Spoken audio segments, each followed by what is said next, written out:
प्यारे तलबा व तालिबात अस्सलाम वालेकुम। इससे पहले की पीरियड में हमने 7वां सबक शुरू किया था अहद मौर्य, जिसमें हमने चंद्रगुप्त मौर्य के बारे में देखा, उसके बेटे बिंदुसार के बारे में और सम्राट अशोक के बारे में देखा था। उसके बाद हम पढ़ेंगे सम्राट अशोक और बुद्ध मज़हब। तो भारत की तारीख़ में सम्राट अशोक अजीम तरीन हुक्मरानों में से एक हुक्मरान था। उसकी सियासी पॉलिसी के मुकाबले उसकी मज़हबी पॉलिसी ज़्यादा ख़ास थी। तो अशोक ने बुद्ध मज़हब को कबूल किया था और बुद्ध मज़हब के पैगामात को उसने फैलाया था। हालांकि अशोक का मज़हब इंसानी मज़हब था, वो आला समाजी इक़्तिदार और रवादारी पर मबनी था, यानी वो भाईचारे पर ज़्यादा ज़ोर देता था। वो ऐसा आला समाज कायम करके रियाया को यानी अवाम को उस रास्ते पर चलने के लिए ज़ोर देता था, यानी कि मज़हब के रास्ते पर चलने के लिए ज़ोर देता था, यानी वो इंसानी मज़हब के मुबल्लिग थे। अशोक के खुतबे में धम्म की खूबियाँ नज़र आती है। उसके खुतबे में चट्टानी तहरीर और चट्टानी तहरीरों में हमदर्दी, खैरात, सच्चाई, पाकीज़गी, आला ख़यालात और अच्छे बर्ताव की बातें कुंदा की गई है।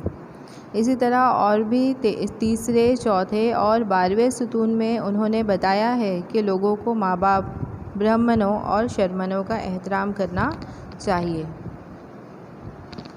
इसके अलावा रियासत के लोग मज़हब के मुताबिक ज़िंदगी गुजारे और उस पर अमल करें, इसलिए महामात्र नामी एक नाज़िम मुकर्रर किया गया था।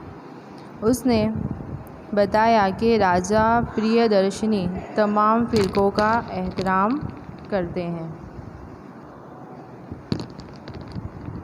दूसरी चट्टानी तहरीर में सम्राट अशोक ने दरख्वास्त की है अवाम से कि अवाम गम व गुस्सा, हसद, तशद्दुद और जुल्म जैसी बदी से दूर रहे। समाज या समाजी तकारीब बंद करनी चाहिए और मवेशियों का कत्ल नहीं करना चाहिए। उन्होंने यानी कि सम्राट अशोक ने शाही बावर्ची खाने में होने वाले मवेशियों का ज़ुबाह भी करना बंद कर दिया। इसके अलावा आवाम के लिए अच्छे रास्ते, दवाखाने, मुसाफिरों के लिए सराय भी तामीर करवाए थे। तो अशोक की सल्तनत बहुत बड़ी सल्तनत थी, जिसमें मुख्तलिफ़ तहज़ीबी, समाजी और मज़ाहिब के मानने वाले गिरोह एक साथ रहते थे। इनमें अगर कोई तफरीक हो, यानी कोई सियासी तनाव पैदा हो या कोई भेदभाव पैदा हो, तो सल्तनत में सियासी तनाव पैदा होगा, सियासी मसला पैदा होगा। और इस मसले को हल करने के लिए उनके सामने दो रास्ते थे। एक तो फ़ौज में इजाफ़ा करना, जिसके लिए महसूल में इजाफ़ा करना। महसूल में इजाफ़ा करने की वजह से लोगों को मुखालिफत का सामना करना पड़े, ऐसा था। दूसरा ये कि मुख्तलिफ़ तहज़ीबी और समाजी गिरोह के दरमियान एकता और यकसानियत के एहसास के ज़रिए सुकून कायम करना। तो अशोक ने दूसरा तरीक़ा अपनाया था। भारत की तारीख़ में जंग और हमले की जगह मोहब्बत और सुकून जैसी अजीम पॉलिसी के वो पहले बानी थे। उसके बाद देखेंगे मौर्य निज़ाम हुकूमत, मौर्य वहीवटी तंत्र। तो मौर्य निज़ाम हुकूमत का ख़याल हमें अर्थशास्त्र से मिलता है। निज़ाम हुकूमत में राजा का मकाम सबसे अहम था। राजा को मदद करने के लिए वज़रा की काबीना कायम की गई थी, यानी बहुत सारे मंत्रियों की एक मजलिस कायम की गई थी। निज़ाम महसूल, कानून, इंसाफ, जंग और गैर मुल्की मामलात में राजा का जो फ़ैसला होता था वो आखिरी फ़ैसला माना जाता। मौर्य का जासूसी निज़ाम भी बेनमून था। इसके अलावा राजा चट्टानी तहरीर के ज़रिए अवाम को निज़ाम हुकूमत की मालूमात देते हुए अशोक के खुतबे में कहा है कि कोई भी इंसान ज़रूरत पड़ने पर राजा से मिल सकता है। अवाम राजा की औलाद की तरह है और राजा उनके तमाम सुख का मुतमन्नी है, यानी कि ख्वाहिशमंद है। वज़रा की काबीना में कई अफसर काम करते थे। उन्हें अमात्या, महामात्र, अध्यक्ष के नाम से जाना जाता था। मौर्य निज़ाम हुकूमत में 27 जितने मुख्तलिफ़ महकमे थे, महकमे यानी कि दफ्तर थे और उसमें कई सारे अफसरान काम करते थे। जैसे कि महकमे ज़राअत को सीता कहा जाता और उसके अफसर को सीता अध्यक्ष कहा जाता। इसके अलावा गैर मुल्की महकमे मादनियात, महकमे तिजारत और महकमे फ़ौज सबसे अहम है, यानी सबके अलग अलग दफ्तर कायम किए गए थे। अफसरान के अहदेदारों में समाहर्ता का अहदा बहुत ही अहम था। जिस तरह आज के दौर में कलेक्टर के जो काम होते थे, उस दौर में समाहर्ता का काम होता था। जो समाहर्ता था वो महसूल जमा करता, कानूनी इंतज़ाम पर अमल करवाता था और ज़िले के इंतज़ामिया आला के तौर पर अपने मकाम को संभालता था।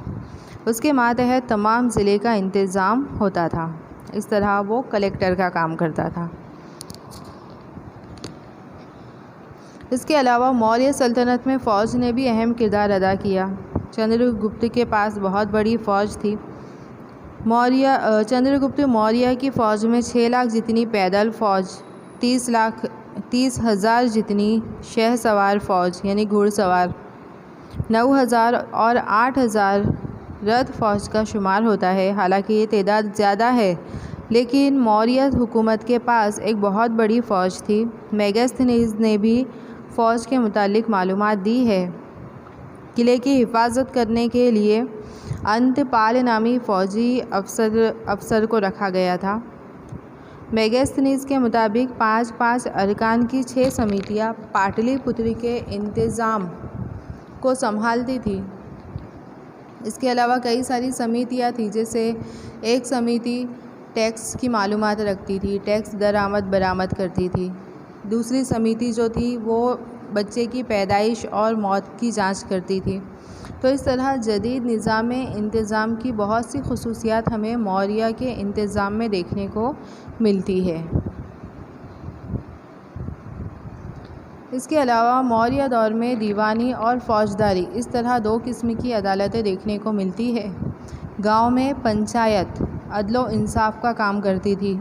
धर्म सती और कंटक शोधन नामी 2 अदालतें मौर्य हुकूमत में देखने को मिलती है, जो कि दीवानी अदालतें थीं। मगध की राजधानी पाटलिपुत्र के अलावा मौर्य हुकूमत को कुल 4 हिस्सों में तकसीम किया गया था।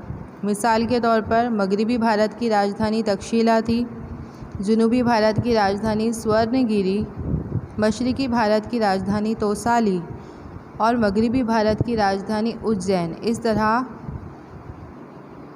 मौर्य हुकूमत जो थी वो 4 हिस्सों में तकसीम थी और ये चारों हिस्सों पर शहज़ादों को तकर्रुर किया गया था, यानी शहज़ादों को रखा गया था, तो जिसे कुमार कहते थे। राजा की ख्वाहिश होती थी कि जो कुमार है यानी जो शहज़ादे हैं वो निज़ाम हुकूमत संभालने के लायक बन जाए। मरकज़ का इंतज़ाम राजा खुद ही संभालता था।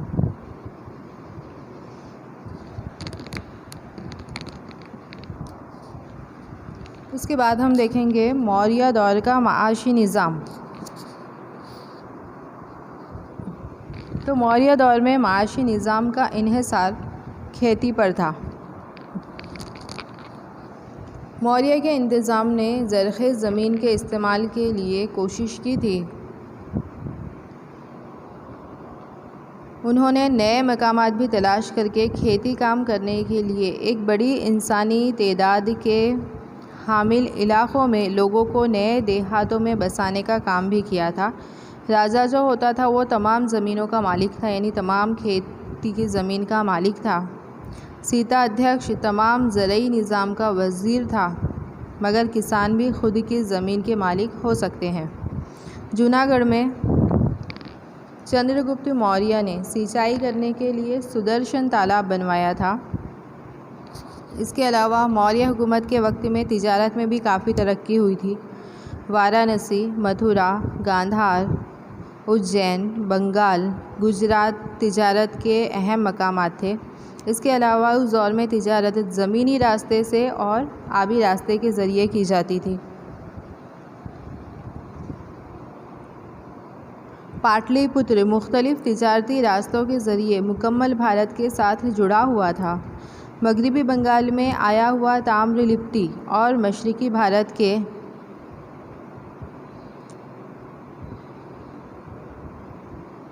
इसके अलावा गुजरात में आया हुआ भरूच अक़वामी बंदरगाह थी, यानी ताम्रलिप्ति और भरूच ये बड़ी बड़ी बंदरगाहें थी। चंद्रगुप्त मौर्य ताम्रलिप्ति से होकर तक्षशिला और तक्षशिला से वस्ती एशिया की जानिब जाने वाला एक मखसूस रास्ता यानी एक बड़ा रास्ता बनवाया था, जो बाद में शेर शाह सूरी ने भी बनाया और 19वीं सदी में डलहौजी ने भी उसे दोबारा तामीर किया। आगे जाकर वो रास्ता ग्रांड ट्रंक रोड के तौर पर जाना जाता है।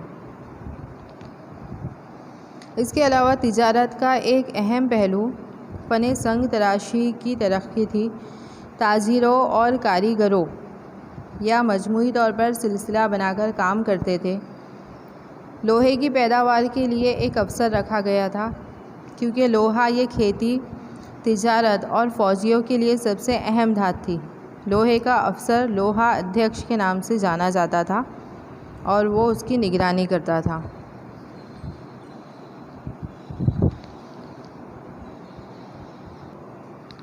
तो अगले पीरियड में हम मौर्य दौर का समाज देखेंगे और मौर्य हुकूमत का ज़वाल किस तरह हुआ, वो हुकूमत किस तरह ख़त्म हुई, उसके बारे में पढ़ेंगे।